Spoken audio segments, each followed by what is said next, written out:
అక్కడేమో పార్లమెంటులో ఏమో తృణమూల్ కాంగ్రెస్ ఎంపీ నీట్గా క్లీన్గా కడిగి పారేశారు, వాషింగ్ మిషన్లో వేసి ఉతికినట్టుగా ఉతికి పడేశారు. అంటే అందరికీ చాలామంది నాయకుల పేర్లు చెప్పారు, కానీ అందులో మన చంద్రబాబు నాయుడు గారు కూడా ఉన్నారు. అయితే పవన్ కళ్యాణ్ మాత్రం సమర్థవంతుడు, సీనియర్ నాయకుడు, ఆయనకు ఒక విజన్ ఉంది కాబట్టే ఈరోజు 1వ తారీఖున అందరికీ పెన్షన్లు అందాయి అన్నట్టుగా చెప్తున్నారు. 5 ఏళ్లుగా పెన్షన్లు ఇస్తున్నారు, 1వ తారీఖునే ఉదయం 6 గంటలకే ఇస్తున్నారు, ఎక్కడా ఏ ఇబ్బందులు రాలేదు. కానీ మొదటిసారిగా ఇచ్చినట్టుగా వారు ఏదో మాట్లాడుతున్నారు.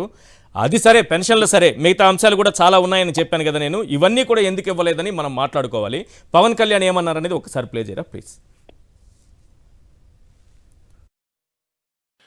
చంద్రబాబు గారి అపారమైన అనుభవం ఈ రాష్ట్రానికి చాలా అవసరం. నేను చాలా ప్రత్యేకించి చెప్పాను. ఈరోజు నేను ఫస్ట్కి ఆయన పెన్షన్లు ఇవ్వడం నాకు ఎందుకు ఆనందం అనిపించిందంటే, ఈ ఫైనాన్స్ జగ్యులరీని, ఈ ఆర్థిక అస్తవ్యస్తల్ని ఆయనదైన అనుభవంతోనే దాన్ని అందుకని మీకు ఫస్ట్ చెప్పిన రోజుకి పెన్షన్ ఇవ్వగలిగారంటే నెల రోజులు కూడా కాలేదు, అందరూ ఛార్జెస్ తీసుకొని. ఆయన అనుభవం వల్ల ఈరోజు మీకు వెంటనే మీ చేతికి ఇలా వచ్చినాయి. అది కూడా ఆయన మాట చెప్పారు, 3 నెలలు ఆ ప్రభుత్వంది మీకు ఇస్తాం ఆ సమయంలోది.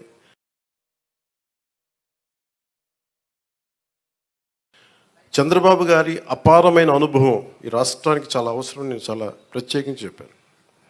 ఈరోజు నేను ఫస్ట్కి ఆయన పెన్షన్లు ఇవ్వడం నాకు ఎందుకు ఆనందం అనిపించిందంటే, ఈ ఫైనాన్స్ జగ్యులరీని, ఈ ఆర్థిక అస్తవ్యస్తల్ని ఆయనదైన అనుభవంతోనే దాన్ని అందుకని మీకు ఫస్ట్ చెప్పిన రోజుకి పెన్షన్ ఇవ్వగలిగారంటే నెల రోజులు కూడా కాలేదు, అందరూ ఛార్జెస్ తీసుకొని.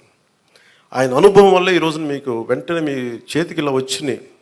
అది కూడా ఆయన మాట చెప్పారు, 3 నెలలు ఆ ప్రభుత్వంది మీకు ఇస్తాం ఆ సమయంలోది. ఇది సార్, ఇంతకుముందే నేను చెప్పాను శ్రీనివాస్ గారు. ఒకటి ఏంటంటే, ఆల్రెడీ ఖజానాలో దాదాపు 7,000 కోట్లు ఏ రకంగా ఉంటుందనేది చెప్పుకుంటూ వచ్చాను నేను. రోజువారీ ఆదాయం తీసుకున్నా, కొన్ని పథకాలు ఈసీ ఆపేయడం వల్ల ఆ రోజు మిగిలిపోయిన అంశాలు కానీ ఇవన్నీ తీసుకుంటే దాదాపు 7,000 కోట్లు ఖజానాలో ఉన్నాయి. 5,600 కోట్లు డెవల్యూషన్ ఫండ్ కింద మనకు 10వ తారీఖున మన చేతికి అందింది. ఇది కాకుండా చంద్రబాబు నాయుడు గారు ఒక 2,000 కోట్ల రూపాయలు అప్పు చేశారు జూన్ 25న. మళ్ళీ ఈరోజు ఒక 5,000 కోట్లు, మొత్తం తీసుకుంటే 19,500 కోట్లు. నాకు తెలిసి అప్పులు మాత్రం ఒకటి స్క్రీన్ పైన వేస్తూ వెళ్ళండి. ఇక్కడ ఏముంది, చంద్రబాబు నాయుడు గారు అస్తవ్యస్తంగా ఉన్నటువంటి ఆర్థిక వ్యవస్థను ఎక్కడ చక్కదిద్దారు ఈ నెల రోజుల్లో, లేకపోతే 25 రోజుల్లో 20 రోజుల్లో ఆయన ఏం చక్కదిద్దారు, ఏం చేశారు, ఏం సమర్థత చూపించారు? 7,000 కోట్లు అప్పులు చేస్తే అది ఏమన్నా సంపద సృష్టి అవుతుందా, లేకపోతే ఆల్రెడీ ఖజానాలో ఉన్నదో, లేకపోతే డెవల్యూషన్ ఫండ్స్ కింద? అది కూడా జగన్ సర్కారు మీ పరిపాలన ఉన్నప్పుడుదే కదా డెవల్యూషన్ ఫండ్స్ అంటే. తర్వాత కదా పన్నులు వాటా ఇస్తారు, మీ ప్రభుత్వంలో కట్టిన వాటికే కదా వస్తుంది.